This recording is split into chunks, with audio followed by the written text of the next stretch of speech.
This is the Graceful Atheist Podcast. Welcome to the Graceful Atheist Podcast. My name is David, and I am trying to be the Graceful Atheist.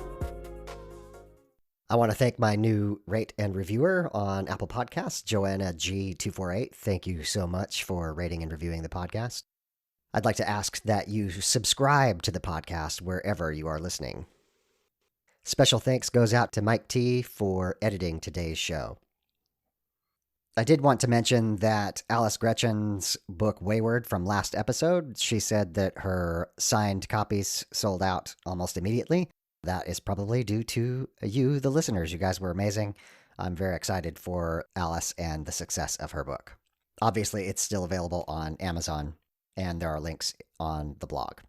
Please do stick around for the final thoughts section after my conversation with Meir-Simchah, where I share my favorite books that are on secular humanism, but very heavily influenced by secular Judaism. On to today's show. My guest today is Meir-Simchah. Meir is an Orthodox Jew. He lives in Jerusalem. He is from the United States. He tells his story of going from more of a cultural Jew to Orthodoxy and ultimately moving to Jerusalem. Meir is a natural-born teacher, which will become obvious in our conversation due to my ignorance and his ability to explain very simple things to me and to us. Meir is also the co-host of two podcasts, one called the Artifact Podcast with Nachliel Selavan, another called Two Christians and a Jew with Frank M. Taylor and Dr. Jennifer Brown Jones, where they jump into what Christians call the Old Testament, what he would call the Torah. I want to highlight two episodes in particular. One is on the Torah itself. It's titled The Torah. Another we discuss in the episode is with the New Testament Reviews co-host, Laura Robinson. Both of those episodes are amazing. The whole podcast is great. Particularly those of you who have come from a Christian tradition, I think the Jewish perspective is amazing on the Torah. Which leads me to a comment I want to make here in preface of my conversation with Meir. I want you to listen very carefully about the similarities and the differences. Some of the things are going to be strikingly familiar, and some things are going to be quite different if you come from a Christian tradition. Again, I just want to restate how generous Meir was with me and my personal ignorance of Judaism in explaining things. I think you're going to really enjoy this conversation. So here is Meir-Simchah.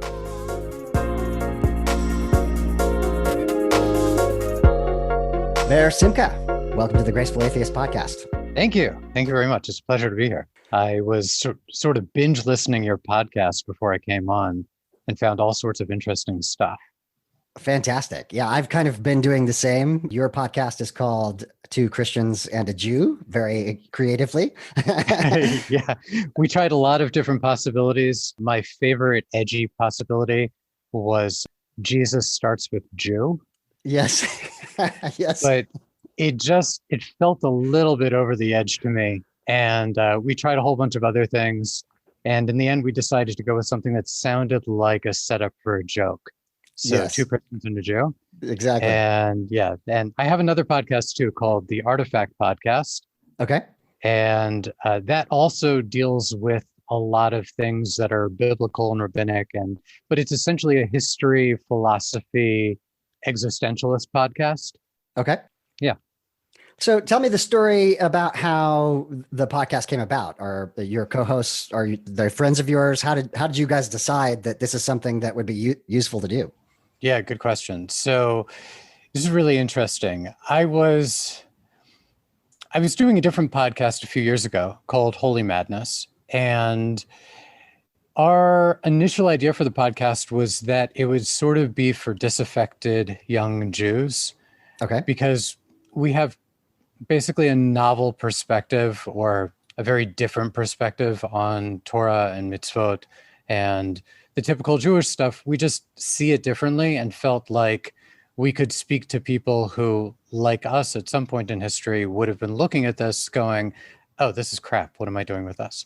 Right. And So we were doing that, and we found that there were a lot of Christians and ex-Christians tuning into the podcast, Mm-hmm. and they had, of course, amazing questions. And then I was hopping on Twitter, this is more recently now, and I found my way into Christian Twitter. I forget exactly how. Okay. Yeah. And Christian Twitter is, at least my corner of it, is really an amazing place. Just there's a lot of kindness and a lot of interesting engagement, a lot of humor, and I really appreciate the people there. And I kept getting questions from people like, what are the Hebrew scriptures saying here? Or what does this verse over here mean? Or how do you read this? Because we read this to be about Jesus, and I assume that you don't read it that way. So how on earth does Isaiah 53 make any sense to you if it's not about Jesus? Right. Or how on earth does Psalm 22, Keli, Keli, lama azavtani, my God, why have you forsaken me? What on earth does that mean to you? Because to me, that's about the crucifixion. And so in the course of answering these questions, I started to think, maybe I should do a podcast dedicated to giving over Hebrew scriptures to Christians in basically from a Jewish perspective, or if I can go a little bit further than saying a Jewish perspective, because I say a Jewish perspective and it sounds like I'm speaking from like, this is how my ethnic group reads it, which is true. But I'd like to say that it's more than just about how my ethnic group reads it. I'd like to say that my ethnic group is bringing to the Hebrew scriptures an authentic and rigorous reading of them. So what I would like to do is give over the Hebrew scriptures to people on their own terms. Right.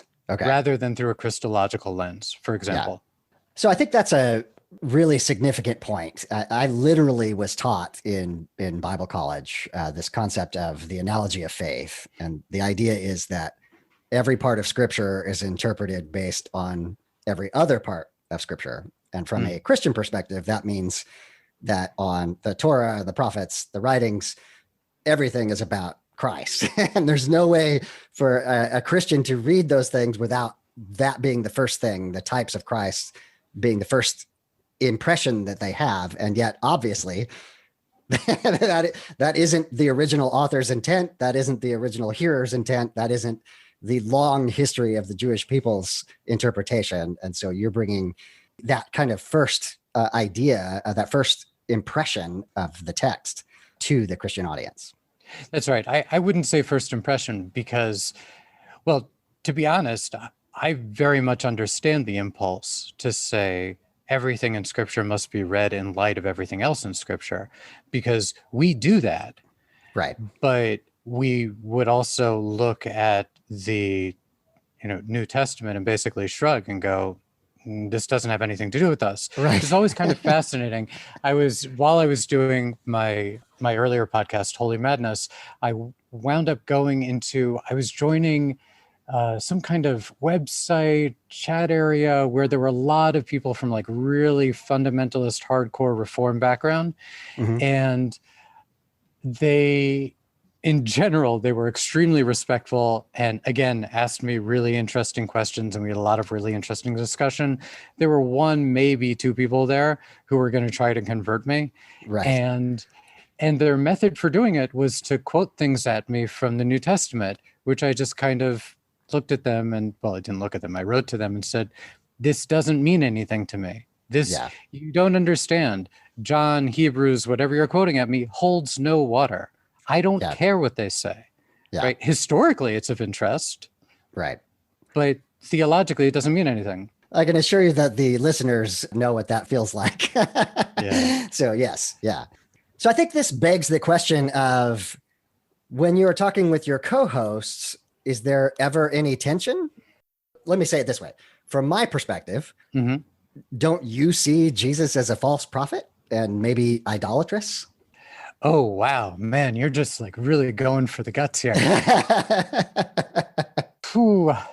Well, I mean, I think the first thing to to see about the dynamic with me and my co-hosts is that there's a lot of mutual respect. And the people who are my co-hosts are just, they've become friends. Like, we didn't really know each other before we started doing it. Right. I basically auditioned people for this idea that I had. Oh, okay. And Cool. and we got together, and I spoke with a lot of people because the concept interested a lot of people. And some of the people were brilliant seminarians who I just felt like we do not need for the dynamics of our podcast an egghead like me and an egghead like this, both going full on nerd at the same time. Yeah. We're going to need some different dynamics here. And I feel like I found a really good balance. So Jen is a professor of Old Testament, and Frank is a layman who is an utter genius, but doesn't let on. Okay. And is really funny. And so we've just got a really laid back, good dynamic. And Jen is kind of like the mama of the podcast. She holds everybody together and makes sure that the conversation actually makes sense. And Frank kind of throws what's the expression in English? He throws curveballs from left field or something like that. Yeah. And then I just kind of pretend to be a guy who knows everything and answer things the best I can. And there's, I think, just a huge amount of respect, because even if I profoundly disagree with them theologically, I have a lot of respect for them as people, and their stories are amazing stories. They're amazing people. And there's no getting around that. You'd have to getting around that. There's no denying that. Just the reality of the other person is so powerful and so moving. I think that's what really holds us together. And it'd be interesting to hear it from their perspective. How do they relate to this guy who clearly knows something about what they care about very deeply and sees it very, very differently and rejects something which is absolutely central to their lives? I don't know how they see that exactly. Yeah. I can, maybe I should ask them. You mentioned that you listened to the episode with my wife recently, and it's similar. Like, I tried to express this on mic with her, that as much as I am trying to express to her how much I respect her, which includes her faith, right? That is a part of who she is. That is integral to who Michelle is. I can't help but there be implications by my saying that I'm an atheist. Even in this conversation with you, there's some unstated tension potentially there. And so it sounds like analogously, there's some unstated potential tension there with your co-hosts. Yeah, I guess we've kind of, we haven't talked about it. We have so much else to talk about that we really do care about. Yeah. And if you were to really press me, as you did before, and I'm not avoiding it, if you were to really press me, like, what do I think of Jesus? I guess there's a range of possible opinions that I could adopt. I'm not married to any particular point in that continuum. Right. So on the tolerant extreme, I'd say, okay, he was a rabbi who had some divergent views, and the Gospels gave a kind of revisionist history that cast him as whatever they cast him as, right? In different degrees. The Synoptic Gospels are probably closer to something like history, and John is, more polemical, but I mean, Matthew certainly has his own polemics. And then on the other extreme, I'd say exactly what you said. I'd say, this is an absolutely evil person who's a false prophet and led people astray and brought terrible things into the world. On the one hand, it's really easy for Jews to look at the history of Christianity and say, oh, wow, Christianity has been terrible for us. And immediately we'll point to the Spanish Inquisition and the pogroms and things like that. But on the other hand, do you know what the world would have been like for us if there hadn't been Christianity? It would have been so much worse. Interesting. Okay. Yeah. Right. And I'm not making this up. This isn't some rosy postmodernist reading of how Jews should look at Christianity. This is something I could point to sources in the Middle Ages of, Dafka rabbis who were oppressed by Muslim and Christian authorities saying, but even so, Right. better that it's this way than we're dealing with pagans. Yeah, fascinating. I did not expect that answer. That's really, really interesting. Let me ask one other question on this topic, and then we'll move on. Sure. So in a lot of Christian apologetics, they will refer to Josephus, who's kind of a 2nd century writer. Yeah. And if I was grossly simplifying his messages, this person was a false prophet. This was a person who was a false prophet. Oh, Jesus, this person was a false prophet. So many scholars think that Josephus, that was a later edit that clearly wasn't his original point of view.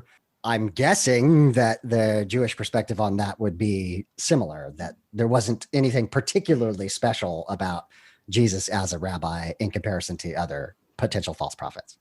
Yeah, not at all. I mean, there's nothing important in the rabbinical literature that comes from Jesus. There's nothing that, if Christianity as a movement hadn't taken off, and originally it was a Jewish movement, that's a really important aspect of early Christianity.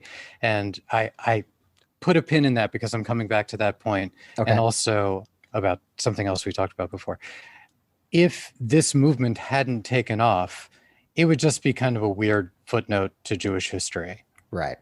Okay. It wouldn't, very few people, you'd have to be a specialist to know and care about this particular guy who came along and was crucified. Lots of people are crucified. Right.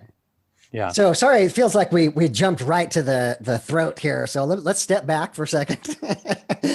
Oh, hold on. If we're stepping back, let me step back to the idea of this just being one of many apocalyptic movements. Okay, please. So I didn't fully appreciate how many different apocalyptic movements there were at that time. Okay. I knew about the Essenes and the Dead Sea Scrolls, and I knew about Christianity. I didn't realize that there were lots of other things going on, which, to be honest, I probably should have realized, because given the historical context, that kind of context is going to generate that kind of religious movement. Fine. Right. But you know who pointed that out to me? Laura Robinson. Ah, okay. Yes.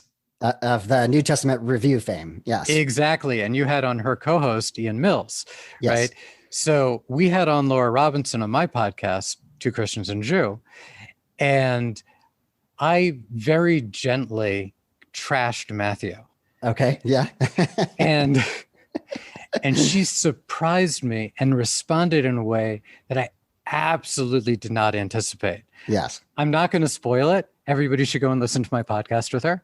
That is in my queue, and I haven't listened to it yet. So now I'm very excited to go listen to that. Yeah. But New Testament Review is a fantastic show.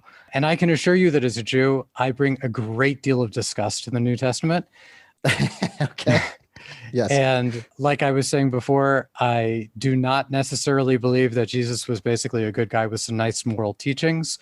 I would walk through the New Testament with you and point out all sorts of things that I think are, to put it gently, really problematic. Sure. But from an intellectual and a Jewish perspective, I really enjoyed every episode of a New Testament Review that I heard. And Ian and Laura are clearly really special people. Absolutely. Yeah. I can't say enough about both of them. I've only met Ian, but the rigor, the intellectual honesty, their willingness to just wrestle with what we actually have rather than what we wish we had, I think is really appreciated, even from an atheist perspective. So yeah, they don't pull punches. Yeah, exactly. So again, it feels like we went for the throat immediately, but I'd like to step back and let's be a little nicer. And I actually want to hear a bit about your story. So I understand that you grew up in the States, I believe, in a Reformed tradition. That's not where you're at now. Maybe you could tell us a bit of your life story, how you got to now you live in Israel and you have a different perspective. Sure. So I was born and raised in Northern Virginia, which now is a very kind of prestigious cosmopolitan place. But at the time I was growing up there was kind of at the end of being a southern town, turning into a cosmopolitan place. It was a really interesting mix. When I was in third grade, our history curriculum was local history. And our teacher had one mother come in and talk about what the place was like when she was growing up there. She had one mother come in because everybody was from someplace else. Okay. So my parents were from New York, and being one of the very few Jews in my elementary school, I grew up knowing that I was growing up in exile as a Jew, because obviously Jews were from New York. Yes, clearly. Clearly, yes. So that was a big part of my growing up. So the truth is, I grew up with a very close-knit group of family friends, like a circle of families that were very close, and they were all Jewish, which was something that I totally took for granted, but not something that my parents had taken for granted, and not something that they necessarily aimed to do. But I think just because I imagine that this is similar with other groups, but you can plop me down in the middle of any country anywhere, and I'll pick out another Jew at a distance of 500 meters away. Okay. That's just how it is. And I think there's a kind of being on the same vibe or the same frequency, so that my parents, who are very secular people, as were all their friends, that they just kind of wound up coming together as a group of friends. And that's the environment I grew up in, having this tight-knit community on the one hand, and then which had almost nothing religious in its content, except that, we'd get together for holidays to some extent, and being in a cultural environment that I felt, I'm a foreigner here. I'm a stranger in a strange land. Right. Which isn't to say that it was unpleasant. I mean, Northern Virginia was an amazing place to grow up that gave me tremendous opportunities. And I very, very, very rarely encountered anything that would count as anti-Semitism. There were questions and there was ignorance, but really the level of ignorance that I got slapped in the face with was almost nil. Really? That's great. Yeah. That's good to hear, actually. So, yeah. Yeah. People can be profoundly respectful. It's amazing how good people can be to each other. Yeah. Yeah. And that's, I feel like that's where I grew up. I went to college. Well, okay. So when I was in high school, I was thinking about philosophical and religious things. And I felt like, okay, I was basically assuming that all these things had some core universal message, and that, there are details in how they're articulated and things like that. But whatever the slight differences are, I'm on board for the basic universal messages. And my way of doing this, because of who I am and how I grew up and the history of my family and my people, is I'm Jewish, so I'm going to do this the Jewish way. So I popped a kippah on my head, which was a pretty remarkable thing to do in a high school where nobody else did that. I can imagine. And the immediate reaction was curiosity, basically. Yeah. Like, what's that about? And then the second reaction was two other guys in my math class started doing it. Oh, wow. Okay. Yeah. At least one of whom made Aliyah, moved to Israel like I did. Okay. Yep. Wow. And we had a reunion, gosh, maybe it's like a year ago now, at the bris of his youngest son. Well, actually, I don't even know if that's his youngest son anymore. Okay. It's possible they've kept going. Yeah. Anyway, so I was sort of becoming more actively Jewish, and I was getting involved in youth group. And when I was applying to colleges, it was really important to me to go to a college that was going to have a significant Jewish population. And so even though UVA is a great school and would be in-state for me, I really didn't want to go to UVA. Yeah. I was going to elect to go to some place that was going to have a higher Jewish population. Sure. And those are the kinds of places I applied to. I wound up going to Brandeis, which is pretty much the opposite extreme in terms of feeling isolated as a Jew. By the time I got to Brandeis, it was probably still more than 50% Jewish. Okay. They were probably trying to get it below that because they were trying to become less of a markedly Jewish university. I think they've succeeded in that at this point. Yeah. Yeah. But at the time, it was still quite Jewish. And for the first time in my life, I met Orthodox Jews, which was Okay. totally new to me. Oh, I have to go back to a term that you mentioned before. So yes, it's true that when I was growing up, my family was affiliated with a Reform synagogue. Now, Reform, as Jews use it, has nothing to do with the way Christians use the word Reform. Right. Yeah, I'm still wrapping my head around what Reformed theology is precisely. So don't quiz me on that. I haven't studied for that test. Yes. But that's not at all what Reform is in Judaism. As well as Orthodox, right? The two terms don't mean the same thing. Again, Orthodox for Jews means something totally different than what it means for Christians. So what does I don't really want to get into the particulars of these movements, but you can Wikipedia that. Okay. Reform is basically very liberal, very secular. My notion of Jewish morality growing up was coextensive with liberal democracy. Okay. And I can tell you that when I say liberal democracy, I mean like liberal democracy. Yes. Okay. Because there was only one publicly Republican member of the congregation where I grew up. Right. Okay. Interesting. I assume there were other people too, but they didn't talk about it. He was outspoken. Yeah. Orthodox, well, I think we'll probably get into that in just a minute. Okay. But okay, so I go to college, and for the first time in my life, I'm meeting Jews who keep Shabbos. Mm-hmm. That's the Sabbath.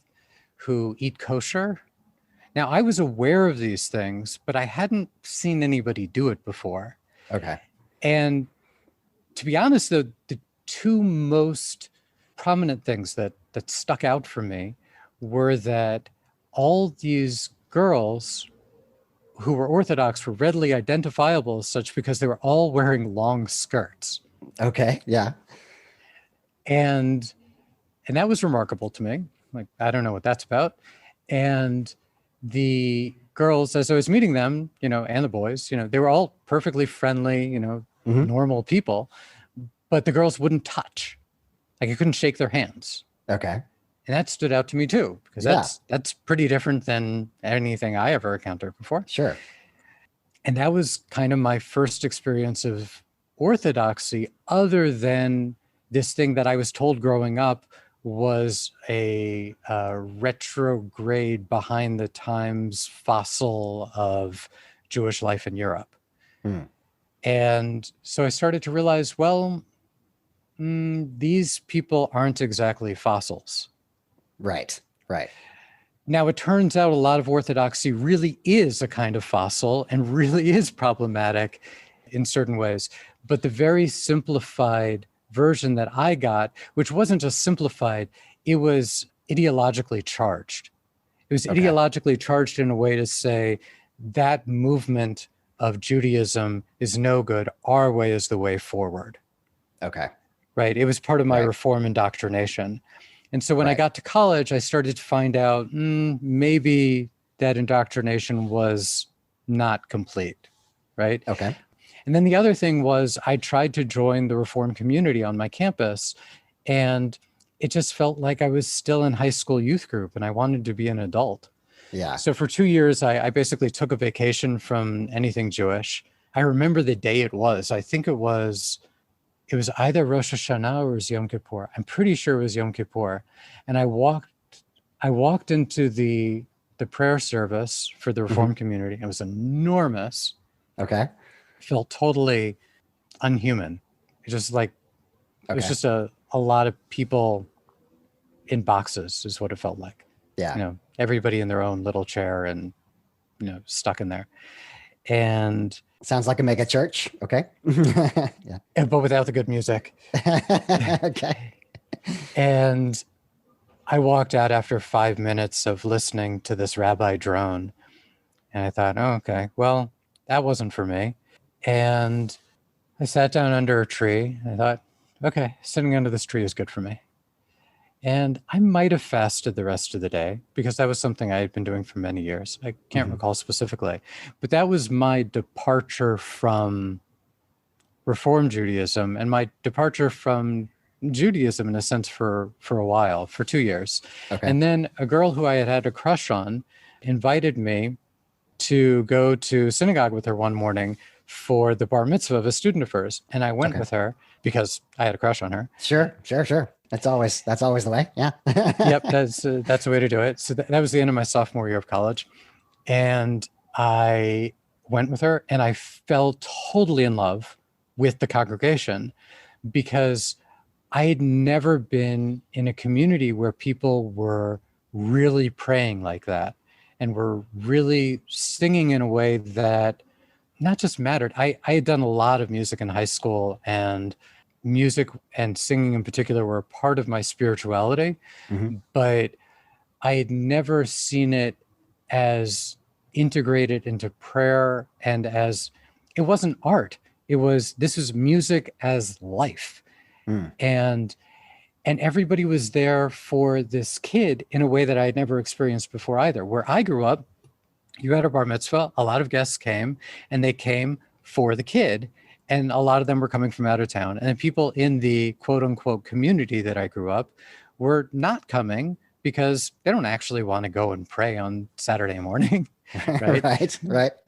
But the place where I found myself, this is a congregation called Bethel in Sudbury, Massachusetts. The people were there because they were there every week. And they loved this kid, not because they were his relatives who had come in from out of town, but because they knew him because they were together every week. And for me, this was a totally new experience. And I went and I said, how do I get involved with this? And they said, well, why don't you teach in our Hebrew school? And of course, I had been indoctrinated to think that I had had a great Jewish education. And it Yes. And it turned out I hadn't had a great Jewish education. But the principal, Freda Hamilton, took me under her wing. And this was officially a Reform synagogue still. Okay. But Freda Hamilton might have been Orthodox. It was never something that was talked about, but she knew a lot. And she took me under her wing and she started to teach me how to learn. So I learned how to learn with her. Right. And she also taught me how to teach, which was another big deal. And I just fell in love with Torah and followed that to Israel, basically. I knew that I needed a language and I had failed to learn Japanese in high school. And I mean, I didn't completely fail to learn Japanese in high school, but I hadn't really succeeded after 4 years. And I had failed to learn Greek after 3 semesters of Greek. I hadn't failed completely, but I was not really at the level that I wanted to be. And I felt like if I'm going to really learn Torah, I really need this language. And I really need to immerse myself in it. So I decided to come to Israel, and that's how I came here. And when my feet hit the ground, it's like, oh, yeah, this is home. Okay. Oh, interesting. Okay. All right.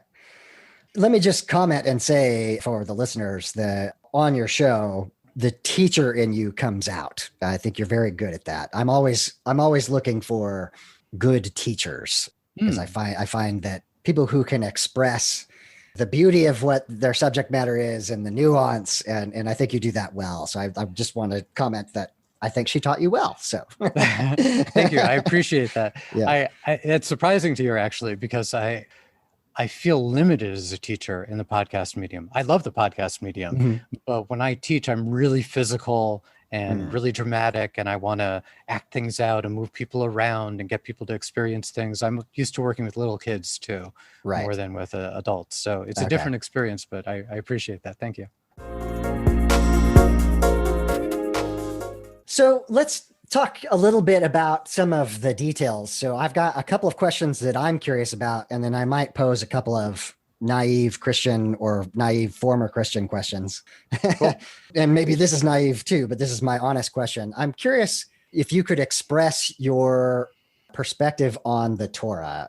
And what I mean is specifically, is this the word of God? And to use a Christianism, Paul invents this word, God inspired in 2 Timothy, God breathed. And I'm just curious what the Orthodox perspective is on the scripture.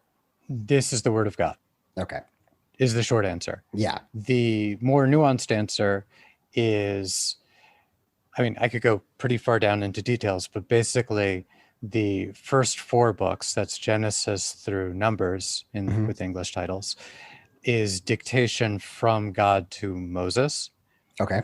Deuteronomy is very interestingly, as the opening verse says, that's the words of Moshe, of Moses. Those are the words of Moses, which isn't to say that they aren't divine, but that there is something about the language in that book which is unique and special because it's Moses's language. Right. And then after that, once we get into the prophets, we're talking about prophecy that's given through people, and you see how the experiences of those people shape their words and enable them to say certain things in certain ways. Okay. There's a lot to say about that. This is one of the things that Rabbi Abraham Joshua Heschel brings out in his book, The Prophets, which is really a beautiful book. Okay. He was a founder of the conservative movement, which I didn't mention before, but he was he's kosher by anybody's standards. Okay. Very profound thinker and a really huge influence on me. And that book is a great book too. Okay. Then by the time we get to the section that we call writings. So when we talk about the written Torah, we're talking about, 20 something books. I forget how many precisely, with 3 sections. So the written Torah has a first section, which we call just Torah. That's Genesis through Devarim, Deuteronomy. Okay. Then the middle section, Nevi'im, prophets, which includes same people that the Christians call the prophets. There might be one discrepancy, I think. And then we have a third section called Ketuvim, writings. And if you've ever heard somebody talk about the Tanakh, Tanakh is an acronym for Torah, Nevi'im, Ketuvim, Tanakh. Oh, so, interesting. Okay. Yeah. There you go. Yeah. And then the writings consist of, they end basically with Chronicles. Well, the sequence is not really that important, but it includes books like Chronicles, Esther, Psalms, Proverbs.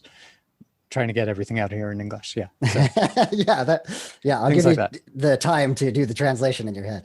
Thank you. I think, and I want you to expound on this because I have just a kind of a vague sense of it. I think you mentioned in your Torah episode, which I recommend to everyone, Thank you. that much of Torah, and maybe that's the wrong term, was an oral tradition, and that it was actually a big deal when we started to write it down.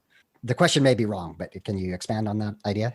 No, you're saying something really important. So we have a tradition that when the Torah was given at Mount Sinai, there was a written Torah that was given over, which is not the same as the 10 Commandments. The 10 Commandments is just one tiny section of everything. Right.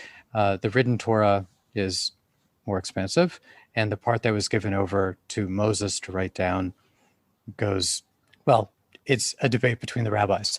But by the end of Moses's life, it consists of Genesis through Deuteronomy. At the same time, because you can't give over this written document without giving over a way to understand it, there is an oral tradition of interpretation that's given over. So there's a mitzvah to a commandment to, for example, not steal. Good. Now we need the details. How do you not steal? So a lot of those details are written out. But not all the details. Yes. And because you have case law, right? So we have a lot of cases, but then once you are talking about, so like if you read the 10 Commandments, great. Oh, wow. Amazing divine revelation, and everybody can trip out on the 10 Commandments. And then we get to the section, and if you build me this altar, build it out of earth. And if you have to, out of uncut stone, like, fine.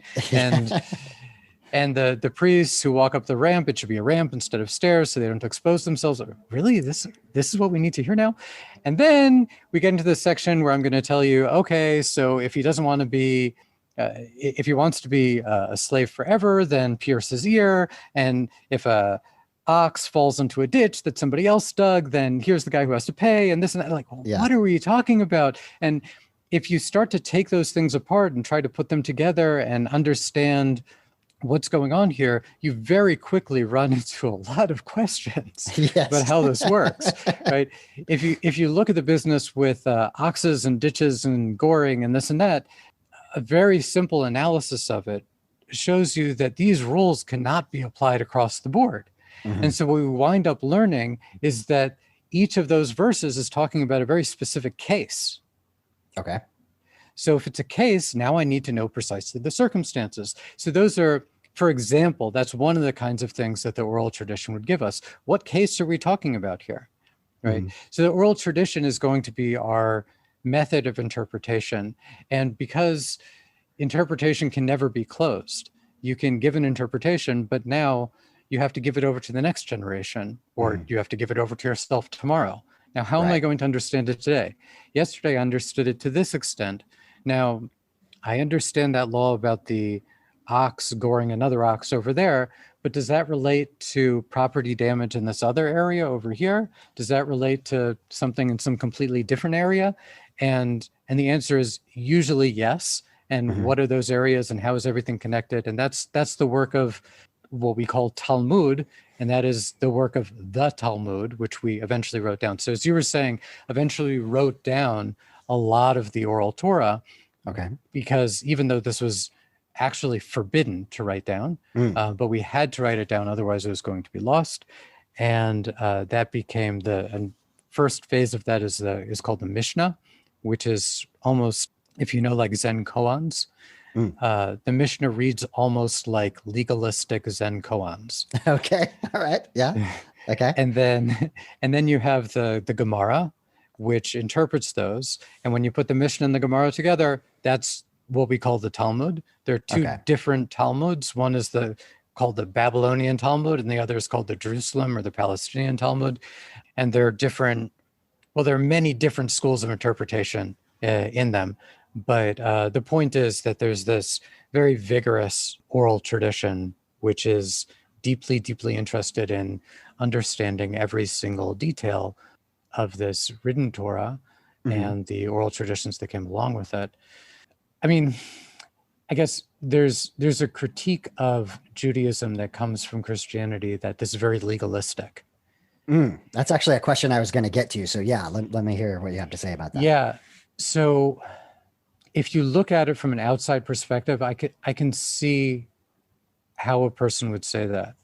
From an insider perspective, that's not how we experience it. And the reason we don't experience it that way is because the written Torah is essentially a love letter to us. Now, you're going to tell me you got a love letter from your beloved, and you aren't going to read it and read it again and read it again and try to tease out every nuance of every word in it? Yeah. Like, this is our passion. This is what we do. Right. Okay. This is gosh, I don't have English for this. It's a labor of love. Interesting. So my immediate question is, for me, the word grace, and I don't necessarily mean a specific Christian interpretation of that word, but just love as a center, love for each other as human beings, and within a theological context, love between God and humanity. Is that a concept within Judaism? Maybe it doesn't have to have a specific term, but sure, we wouldn't call that grace though. Okay. Yeah. But yeah, we talk about love between people and love between God and man. Yeah, sure. Okay. And then what would you call grace? Okay. So if I were to translate grace back into the language of the Torah, then the word that I would use would be chen. Now, on my other podcast, the Artifact podcast, we actually did an episode which got into the idea of chen. That's our second episode on weights and coinage and money. Okay. So you might wonder, what on earth does money have to do with chen, with grace? Well, we got into it. Those are the kinds of weird journeys that we go on that podcast. Okay, cool. I might have to listen to that one. Yeah. Yeah. So in addition to meaning grace in the sense, okay, so here's my basic understanding of chen, and I think that this to some extent maps onto the Christian idea of grace. Okay. It's that this is a appeal in a person which makes for a relationship which is not deserved. So one way that would be manifest is in charisma. Another way that's manifest is in beauty. including physical beauty. Like physical beauty goes away, right? Physical beauty is take off the makeup or turn off the lights or, just wake up on a bad morning and it's not there anymore. But there are different ways that a human can sort of afford themselves to another so that another wants a relationship with them. So that's the quality of chen. Okay. So Joseph is a person that we would point to as this is a person who really embodied the trait of chen. Okay. He's a beautiful person. His owner, when he's a slave, develops a close relationship with him. The wife of his owner wants to develop a closer relationship with him. Yes. Pharaoh falls in love with him. Everybody falls in love with him. Yeah. That's the kind of, except for his brothers. So that's the kind of person Joseph is. That's what chen does for people. I see. Okay. All right. Yeah. But love is a different word and a different concept. But okay. Yeah. Yeah. Interesting. Okay. So I don't know if that helps. Yeah, I think we're kind of describing slightly two different concepts there, but I think that's fine. So I think the biggest question that I would have had while I was a Christian, and I want to say here that I am deeply ignorant of Judaism, and the only difference between me and the average evangelical is I know how ignorant I am. But in my ignorance as a Christian, I think one of the questions I would have had for a person who is an Orthodox Jew is this idea of atonement, this idea of sacrifice, without getting into the debates within the Christian theological world about how that works. There is, on a simplistic level, the idea that Jesus is the sacrifice for our sins. And after the destruction of the Second Temple, my understanding is, and correct me if I'm wrong, that was the ending of the sacrificial part of Judaism. So how do Orthodox Jews understand atonement or sacrifice and those ideas? Oh, wow. Okay. This is a huge question. Yeah. Because the really interesting part for me is that there's an underlying supposition among Christians that there is a need for atonement from original sin. Okay. That there is some guilt imputed upon all human beings and that this needs to be addressed through a human sacrifice. Okay. Interesting. That's, by the way, I got to stop you there and just say that is a really dramatic language, a human sacrifice. I understand from your perspective why that makes sense. And it's just interesting that I don't think Christians they don't think of it that way. So anyway, with all due respect, I'm softballing it from a Christian perspective. No, you're absolutely right. From a Christian's perspective, it's worse than human sacrifice. It's theocide. It's the death of a god. Yes, exactly. that seems to be more severe. True. Yes. I imagine from a Christian perspective, that's a good thing. Yes, absolutely. I think, again, I don't want to derail us too much, but I think for me, what I recognized was the rose-colored glasses that I had. I interpreted both what I would call Old Testament and New Testament with a soft lens, with a heavy undercurrent of love. And when I started to look at these texts as they were on their own merits, the intensity, I'm trying to be careful with my words here, but you said it earlier, the problematic nature of some of the statements, some of the stories came through in a way that was shocking in a new way. And I don't think that many Christians look at the cross with that shock that maybe a Jewish person would, right? Like they see it with a soft focus, with this interpretation of love, and they aren't seeing it as human sacrifice. Well, when Jews look at the crucifixion, we don't see human sacrifice. I appreciate that. Yes. Yeah, we just see, okay, the Romans crucified another one of us. Yes. Yes, exactly. The underlying supposition that there needs to be an atonement for all of humanity, qua humanity, is not a supposition that we share at all. Okay.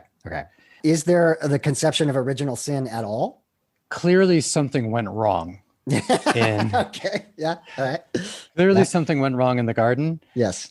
the deepest investigations of it that I know do not approach anything like original sin. All right. I believe that what we're looking at, to give it over in a nutshell from my perspective, when we're looking at the breakdown at the tree of knowledge of good and evil, is not a moral problem, but an existential problem. Mm. The breakdown isn't an issue of obedience. It's not an issue of doing bad as opposed to good, because those categories don't exist yet for us. Right. Right. The issue is we have a breakdown in the relationship between what it is to be created with being itself.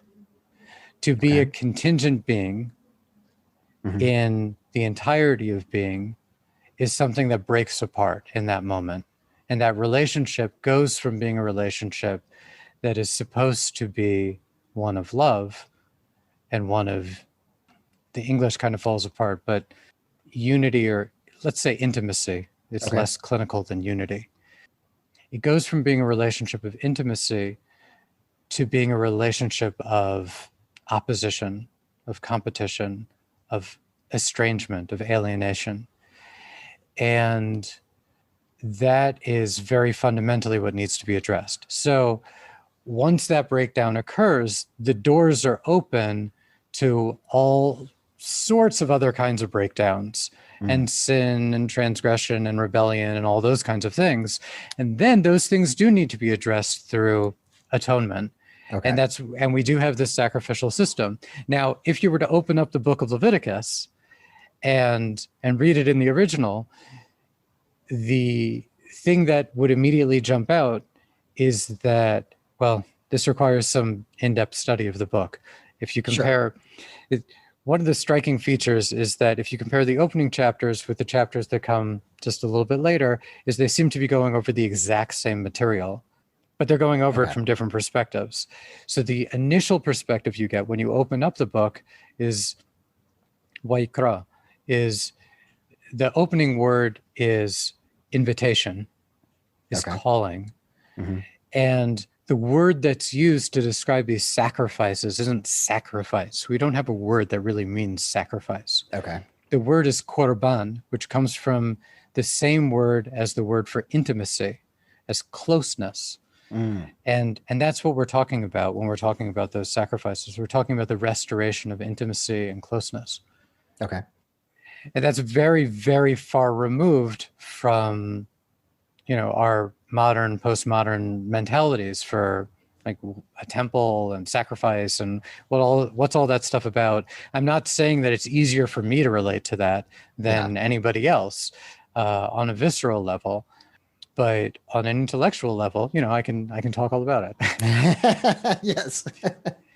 I guess when I think about the temple, may it be rebuilt soon in our days, what I think about more than the particular sacrifices and the logistics of those sacrifices, which I do study a great deal, and in order to learn the details to know exactly, how to do these things. What I think about is being with the presence of God, right? And regardless of a person's theology or non-theology, I think many of us have profound experiences of being in the presence. You know what it is to be fully present for another person, or for another person to be fully present for you. And you know what it is to not be that, right? Martin Buber wrote a beautiful book about this, I and Thou. That was another book that had a huge influence on me. And that book and Heschel's book, God in Search of Man, were the first two books that started to give me a language for thinking about these experiences that I was having, absent any theology of what those experiences were about. And I didn't, think to call it God or anything like that. But I knew that this was something beyond being as I usually experienced it. And so I started to try to find language for it. Anyway, but but I think about what that experience would mean in the temple. And that's really fundamentally what it's about. The sacrifices are, in a sense, ancillary to the presence. Okay.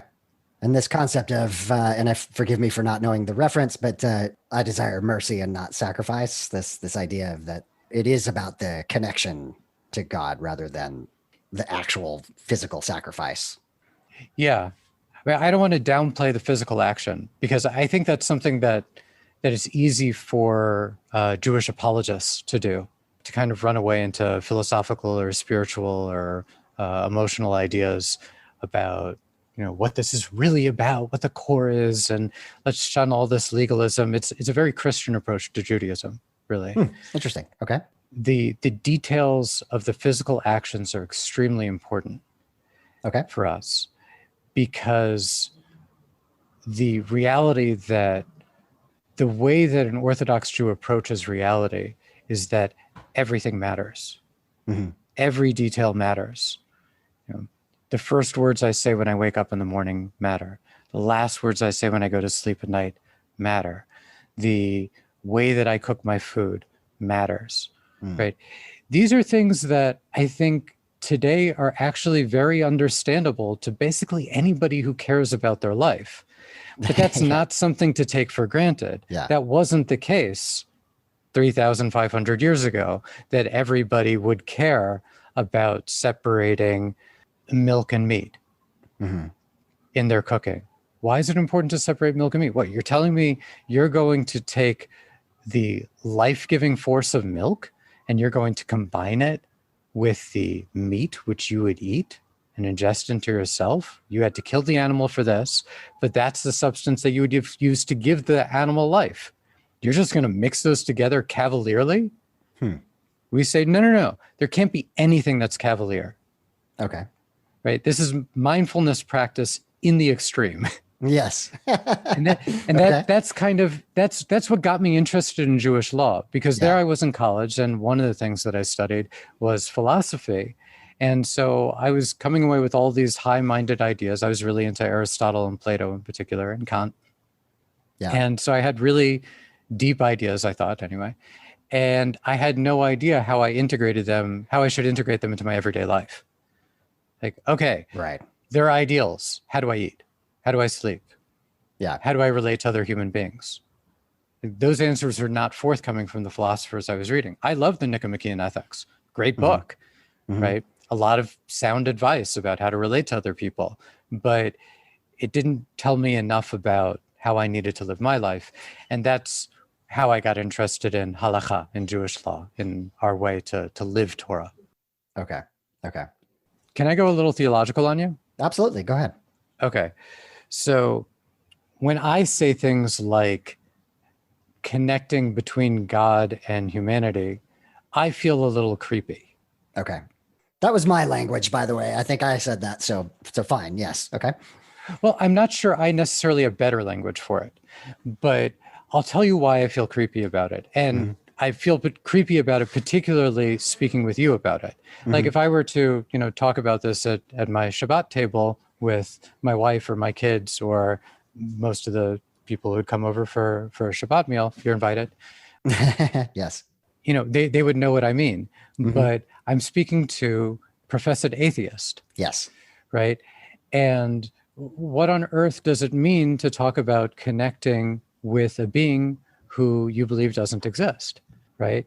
I just want to interject and just point out that it is important that I am a deconvert, in that I lived 27 years believing that I had that experience. Now, obviously, from a Jewish perspective, you might not agree, but like I have a sense of what you might mean. Obviously, maybe not one-to-one.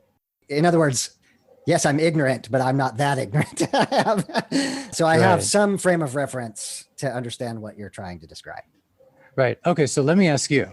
Yes. So how do you understand your experiences now from your present perspective? Yes, absolutely. So this actually is a really good segue, if you don't mind. I realize that the irony here, I'm about to talk with an Orthodox Jewish person about humanism, but I need to just set this up by saying that I feel personally like I've been heavily influenced by Jewish humanism. And the irony there is that many Christian apologists will say that humanism owes everything to Christianity. Interesting. I have problems with that on a number of levels. Number one, I think the humanism under different names has existed since humanity has existed. But also in the modern sense of humanism, I think there's a huge amount of post-Holocaust influence, Jewish influence on humanism, of just recognizing what human beings are in fact capable of doing in the bad, reference the Holocaust, and also B, what we can accomplish together as a community, human connection. So I'm not dodging your question. To get back to your question, this has been a long process. So this is a lot of hindsight. The way that I interpret now is that I think human beings are hardwired for a few things: for the experience of awe, for the experience of belonging, and for the experience of connection. And let me describe that just a little bit. The awe is and I literally mean experience. And so like your reference about just the philosophical nature of things, I'm not talking here about an intellectual treaty, but the experience of being close to something bigger than oneself, to feel the connection to all of humanity, that, something that's more important than me is just one person.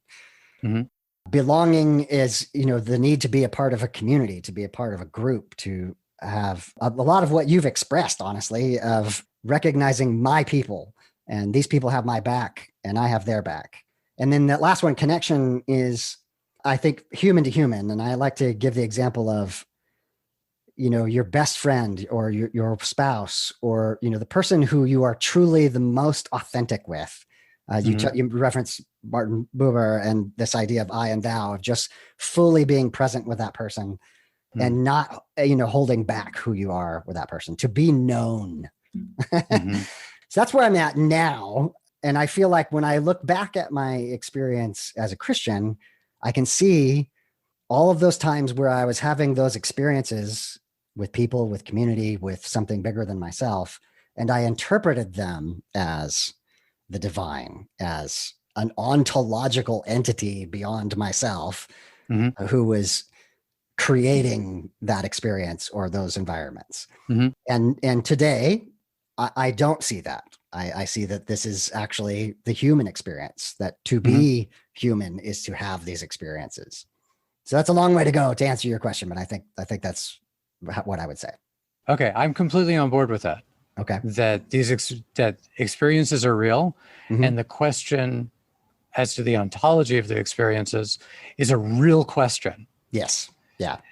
And it's possible to have those experiences and to attribute the wrong ontology. Right. But the experiences are to some extent hardwired, probably culturally shaped. Sure. Et cetera, et cetera. It's not even unique to our species. We can point to my rabbi will frequently reference records of apes going up onto a hillside to watch the sunset.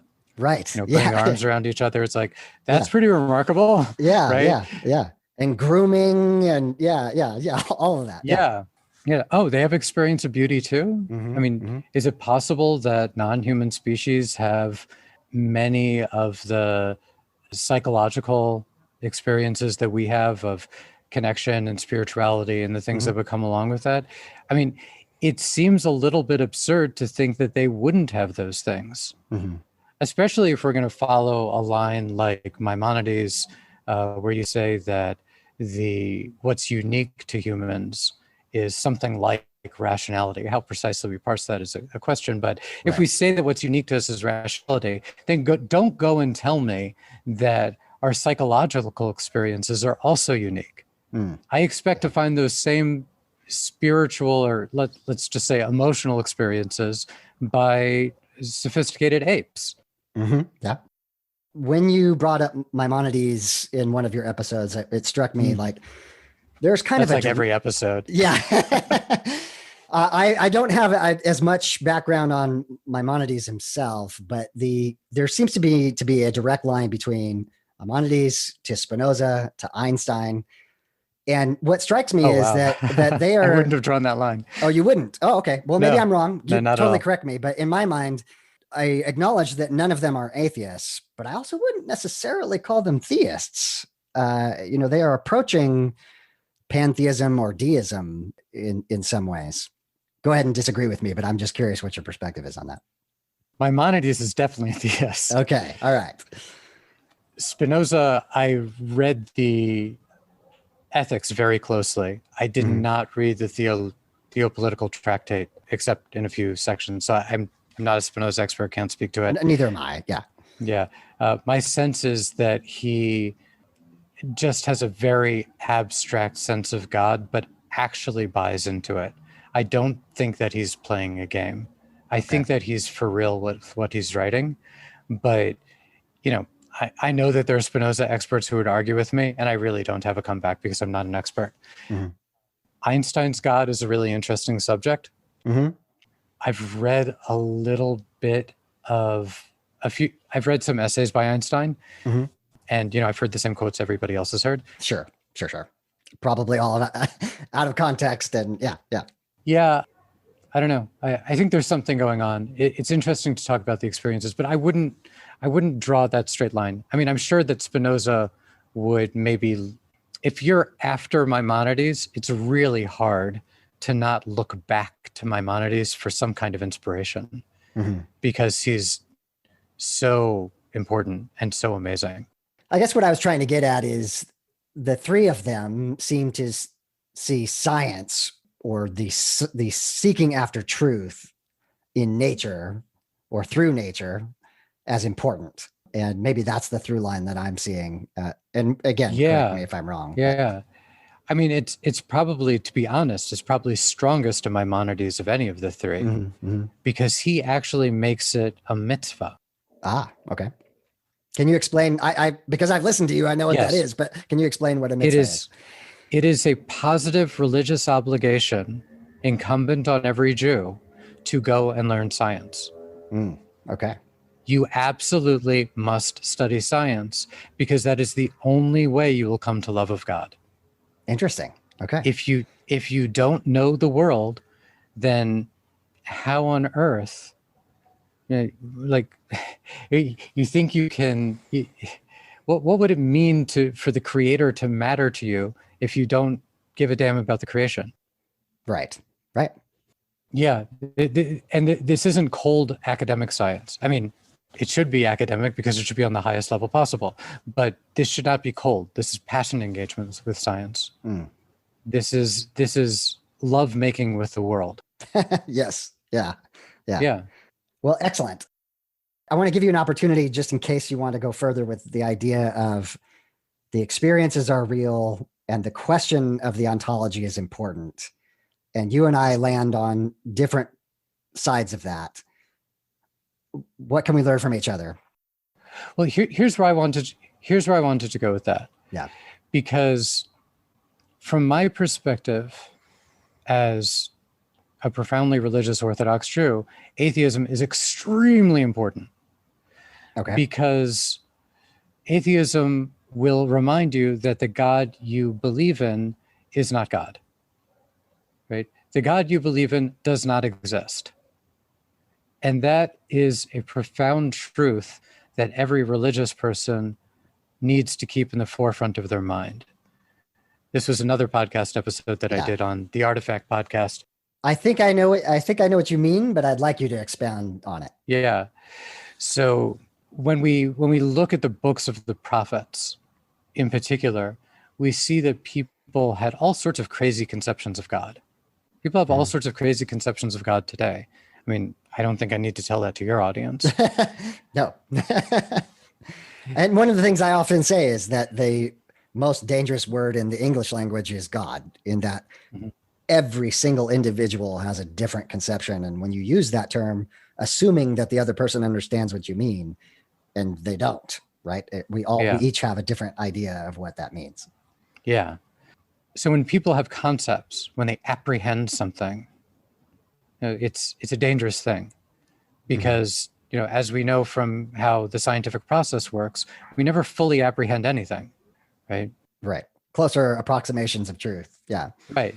To imagine that you could fully apprehend God is ridiculous. I mean, to study Torah is much more like science than it is like reading a catechism, because when you open up Torah in whatever you're studying, your goal is to falsify some part of what you have believed.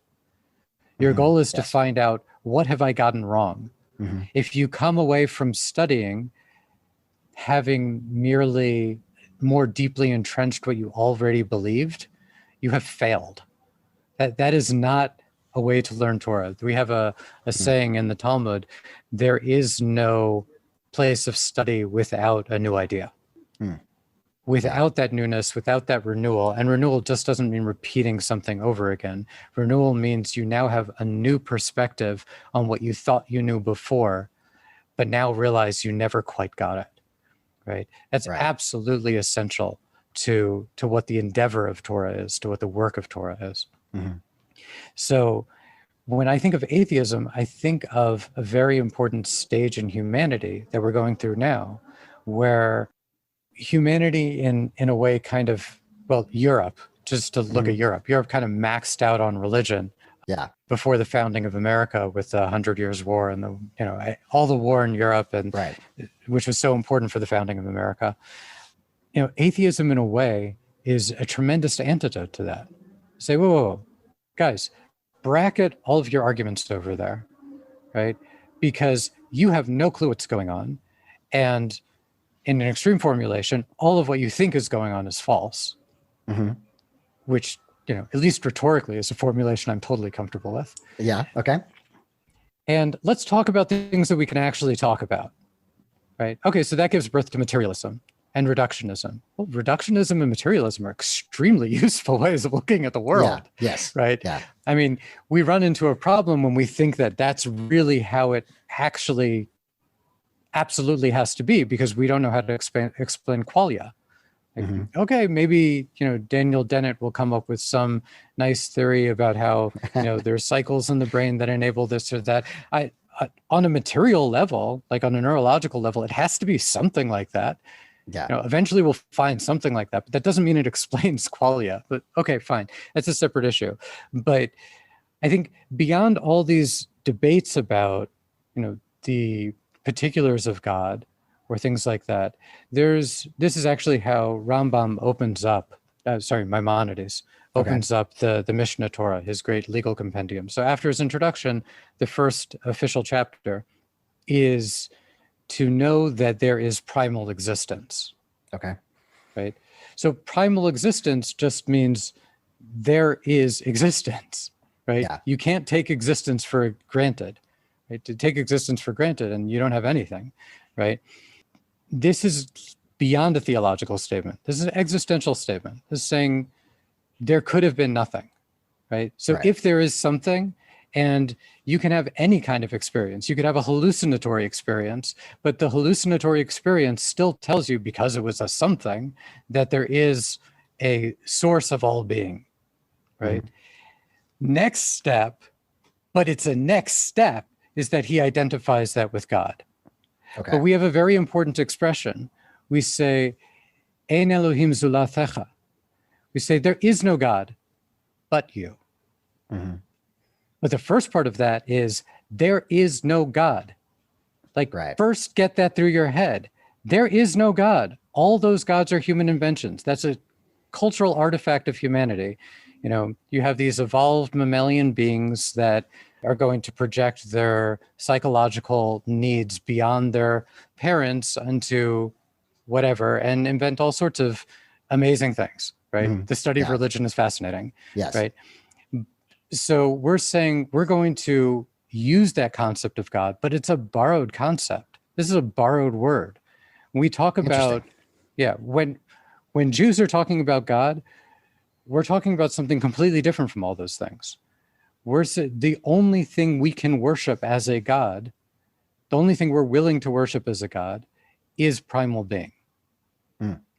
So I would like to think that there's the possibility of bridging between the atheist physicist who still believes in the unity of being and the most parochial Jew who lives in Borough Park. Like, if we can just focus on primal being, that's a real thing. Now, everything after that is empirical, right?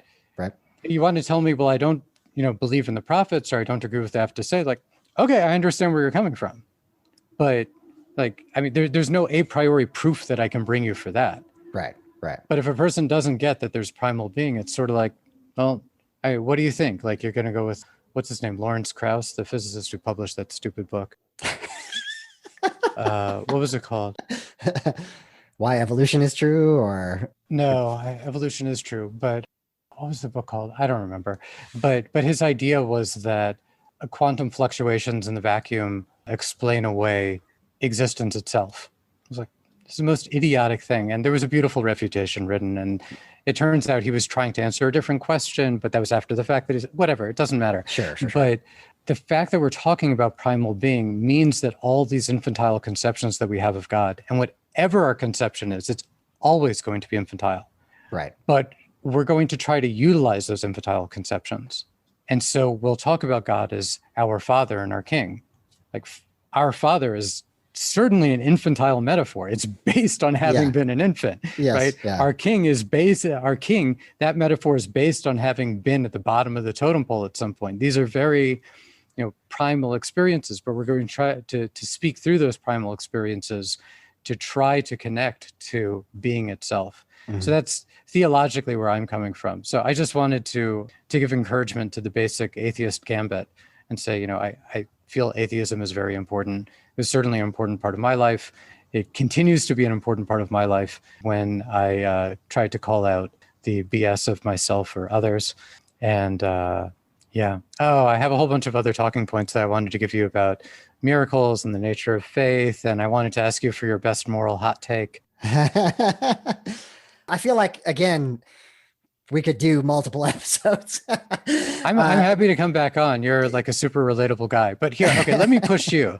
Okay, let's do that. You're so agreeable and so understanding and so non-judgmental. I really want to push you on this. It's like, does your atheism really matter if there isn't some practical moral difference that comes out of it? The expression in the Gemara, in the Talmud is "my nafka." What comes out of it? It's like, okay, you just gave me this beautiful theoretical construct, but does it make a practical difference in my life? It's like, I get that atheism frees you from, the practices and beliefs of, a particular church or all churches or, all that. But it seems like isn't that practical. It's just getting you out from something that you didn't like, getting you out from under something you didn't like. But or maybe you did like it, but I did. In fact, that's what I would challenge you on, is that okay. I was all in, man. I left kicking and screaming. And part of what this podcast is about is many people who have gone through that process, right? Mm-hmm. Not everyone. Certainly there are people who were like, woohoo, party.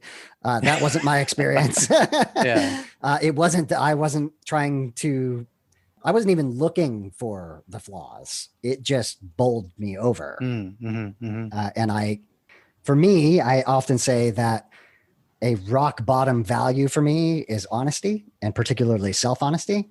Mm-hmm. I can't tell you where I got that, right? Like genetics or nature or what have you, but I could not live with a sense of dishonesty internally. Mm-hmm.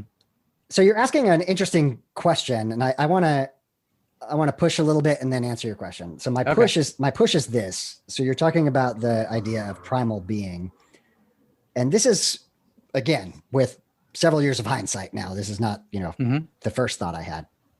Where I'm at now is that I'm very, very comfortable with I don't know.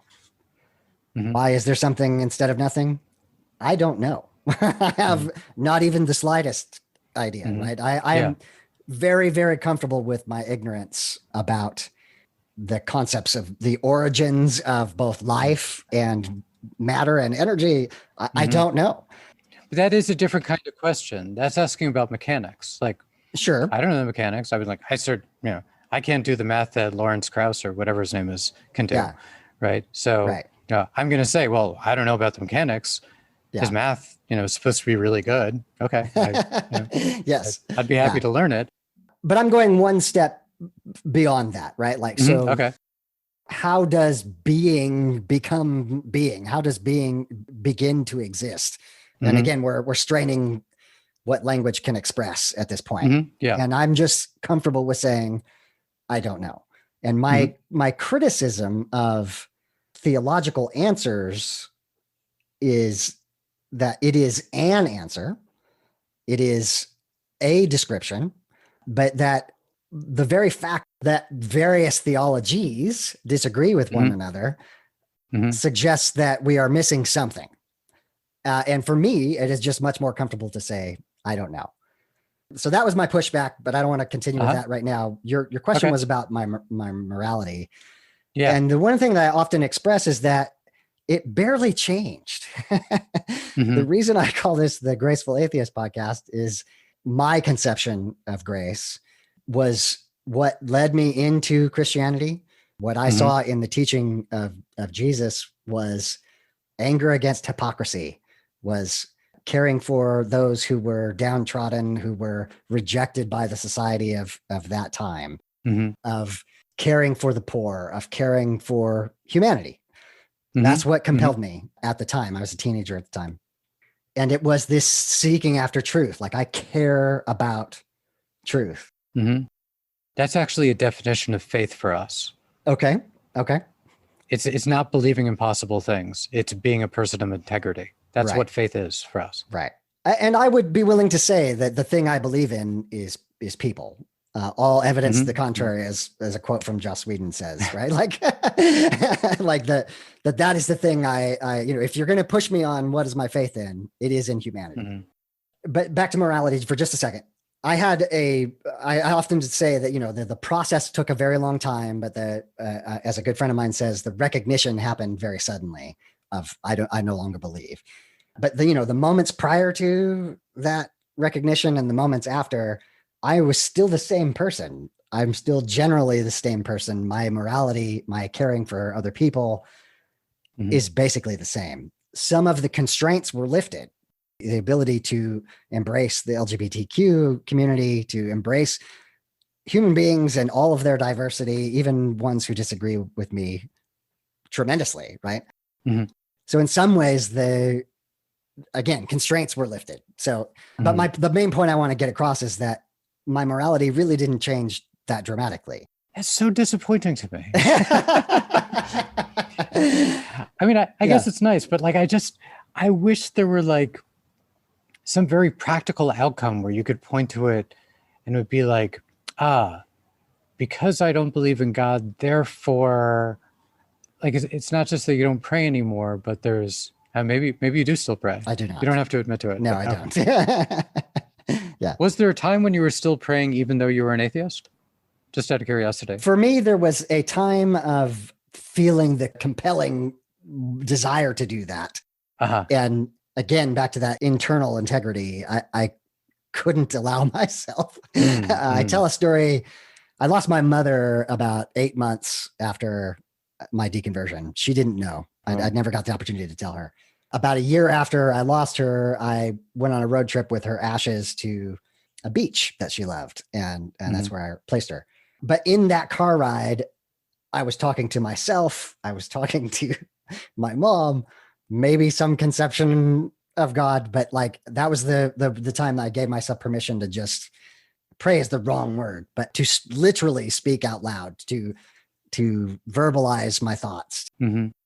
So that's the closest I've come post deconversion to that kind of thing. So let me give you the opportunity to let people know how they can get in touch with your work. So you've mentioned two different podcasts, so cool. Let us know how they can find them. Yep, that's right. I have two different podcasts. They both have websites, which are pretty easy to remember. One is twochristiansandajew.com, and the other one is artifactpodcast.com.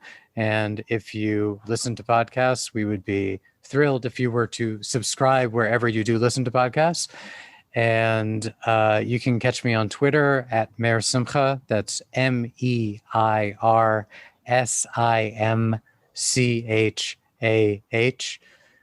Okay. Yeah. Yeah. If you do a search for hashtag Two Christians and a Jew or hashtag Artifact Podcast, I'll pop up. And my email is meir-simchah@gmail.com. You're welcome to drop me an email too. I'm happy to talk with people. And yeah. Excellent. Meir, thank you for being on the podcast. I really appreciate what you had to say. It's great to meet you face to face.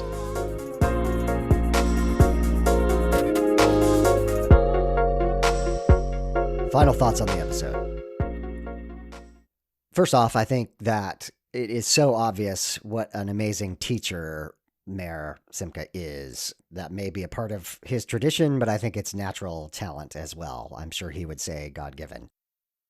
I very much appreciate Meir's patience in explaining Judaism to both the Christians that he works with all the time and to me and you, the listener. He is having to overcome quite a bit of ignorance of Judaism, and the patience that he shows just comes through. And again, his ability to teach is just amazing. So I really appreciate that. For those of you who are on the other side of faith, you've gone through a deconversion process, I think the other really fascinating part of this story is hearing the similarities. Ultimately, at the bottom, there is a faith statement, a belief. And that I find strikingly familiar to many of those of us who were Christians in our background. It's not quite that different, right? The tradition, the culture is radically different, but the rock bottom faith is the same. I'd be very interested to hear everyone's response to this. I know that Meir is very interested in getting feedback. He has provided his email, Meir-Simchah, MEIRSIMCHAH @gmail.com. And of course, I will have links in the show notes to both of his podcasts, Two Christians and a Jew, and the Artifact podcast. And both Meir and I would be interested in your feedback. What did you learn? What did seem different? What does seem the same? I'd be really fascinated to hear that. I want to thank Meir for being on the podcast. That is a risk anytime a believer comes on an atheist's podcast. I appreciate the bravery and I appreciate the honesty and the willingness to have the conversation, to show mutual respect and to learn from one another. I definitely learned from Meir, and I that is the greatest compliment that I can give him. Thank you, Meir, for being on the show. In the episode, I mentioned the influence of secular Judaism on modern secular humanism, and me in particular.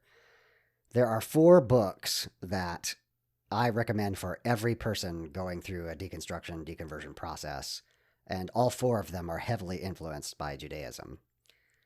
The first is Sasha Sagan's For Small Creatures Such as We.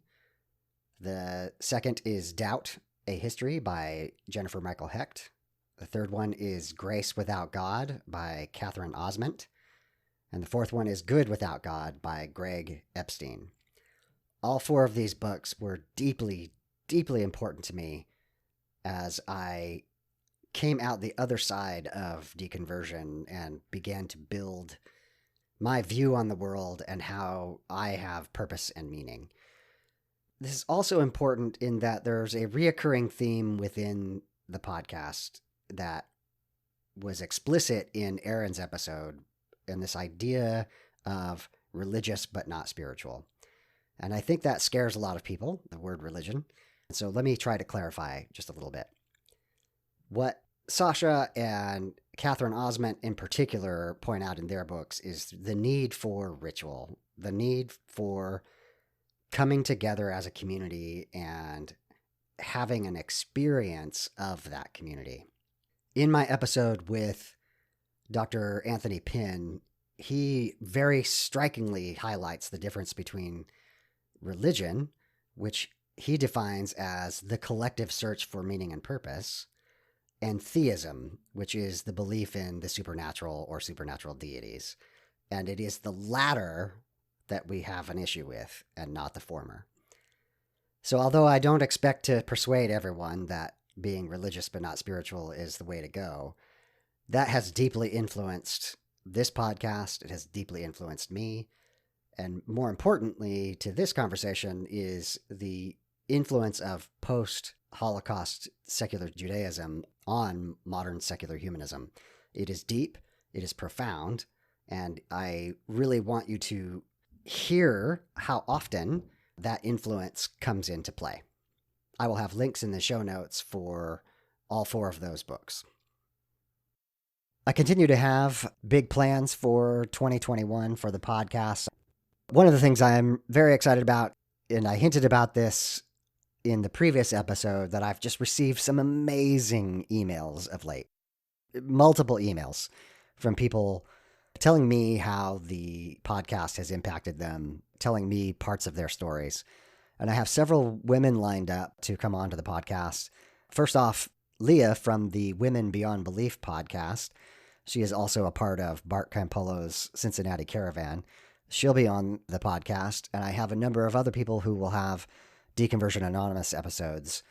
I'm just very, very excited about that. Look forward to upcoming episodes in March. I'm also inspired by my conversation with Meir. I would very much like to hear from people from other faith traditions. If you have gone through a deconstruction or a deconversion process and you are a part of a faith tradition outside of Christianity, I would very much be interested in having you on the show and learning from you. What was your experience like?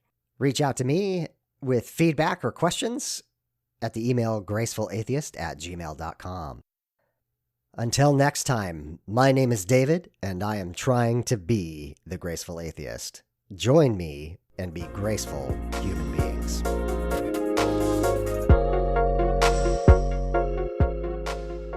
Time for the footnotes. The beat is called Waves from Mackay Beats. Links will be in the show notes. If you'd like to support the podcast, you can promote it on your social media. You can subscribe to it in your favorite podcast application, and you can rate and review it on podchaser.com. If you have audio engineering expertise and you'd be interested in participating in the Graceful Atheist podcast, get in touch with me. Have you gone through a faith transition, and do you need to tell your story? Reach out. If you are a creator or work in the deconstruction, deconversion, or secular humanism spaces and would like to be on the podcast, just ask. If you'd like to financially support the podcast, there's links in the show notes. To find me, you can Google Graceful Atheist, you can Google Secular Grace, you can send me an email, gracefulatheist@gmail.com, or you can check out the website, gracefulatheist.wordpress.com. My name is David, and I am trying to be the Graceful Atheist. Join me and be graceful human beings.